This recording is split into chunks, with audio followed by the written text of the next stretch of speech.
Formula One is one of the most dangerous sports in the world, and that's one reason it's so exciting to watch. But nobody wants to see the drivers getting injured. The most inspiring thing to see is when a driver has a horrific crash and survives. Some of them even manage to make it back to Formula One. Stay tuned as we count down some of the biggest crashes in F1 where the driver survived. When F1 fans think of comeback, the first name that comes to mind is Niki Lauda. Niki was a three-time world champion who drove for Ferrari and McLaren in the 1970s and 80s. In only his second year in Formula One, Lauda won the Drivers' World Championship. The next year, in 1976, he was dominating the standings with double the points of his nearest rival after 9 races. The next race was the 1976 German Grand Prix, which would become infamous for a fiery crash. The race was held at the Nürburgring. Niki had been critical of the circuit for its lack of safety resources. For starters, the track was a massive 23 kilometers long. For comparison, that's more than 4 times more than the Australian Grand Prix. That length meant that it was difficult to staff with marshals and to have enough fire or medical equipment. This is why Niki asked other drivers to boycott the race, but they refused. Unfortunately, it would be Niki who would suffer that day. On just the second lap, he hit an embankment and another car, causing his Ferrari to explode into flames. Niki was trapped in his car and was saved by 3 other drivers who stopped to help him out. His helmet had come off during the crash, leaving his face exposed to the flames. There was significant damage to most areas of his head, and an operation was needed to replace his eyelids. What was so remarkable was that just 6 weeks later, Niki returned to race in the Italian Grand Prix. His championship lead had evaporated. He only lost the season by 1 point to arch-rival James Hunt. Next up is the youngest driver on the list. When 20-year-old Juan Manuel Correa was competing at the 2019 Spa-Francorchamps Formula 2 Grand Prix, he was involved in a huge crash at the most dangerous part of the track.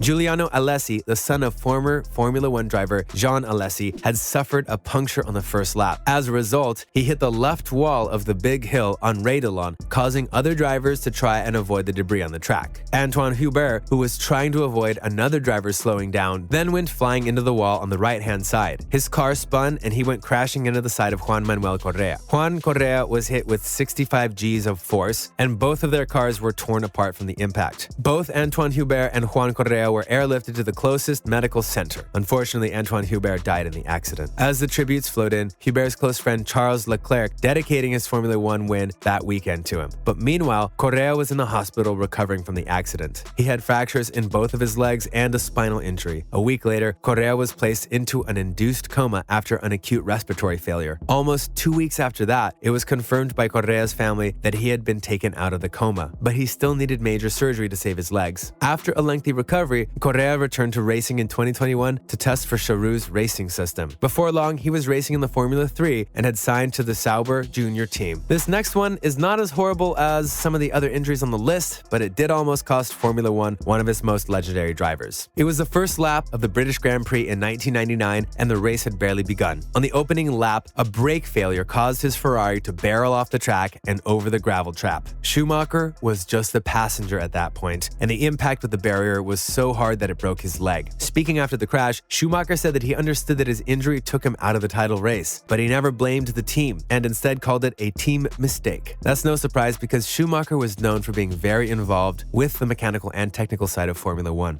Just imagine if Schumacher had stopped his career after that. We would have missed out on his legendary Ferrari era where he won 5 world championships in a row. Coming up, which driver survived feeling death to make an astonishing comeback? And who was flung outside of his car after a tire puncture? Stay tuned to find out. Up next, Robert Kubica, the 8-year itch. Robert Kubica is a former Formula One driver who was on the rise. After he won in the 2005 World Series by Renault, he was offered a place with the Renault Formula One team as a test driver. Not long after that, Kubica moved into Formula One with the BMW Sauber team, where he stayed until 2010 when he joined Renault. A few days after preseason testing in 2011, Kubica was driving in the Ronde d'Andorra rally race. During the first stage, he veered off the road and crashed into a roadside barrier, which sliced through the car and partially cut off his arm. It took emergency workers more than an hour to safely remove him from the car. Then he was rushed to a nearby hospital for extensive surgery. Surgeons were able to save his arm, though he was left with some permanent damage to his hand. Robert said that he has had to learn how to do things in different ways because he lacks the full movement and control that he used to have. But he was able to maintain his focus throughout his recovery and get into the right mental and physical condition for motorsport. Many people thought that he would never be able to return to Formula One with the injuries that he experienced. But after 2 years of testing, he drove in his first Formula One race in 8 years at the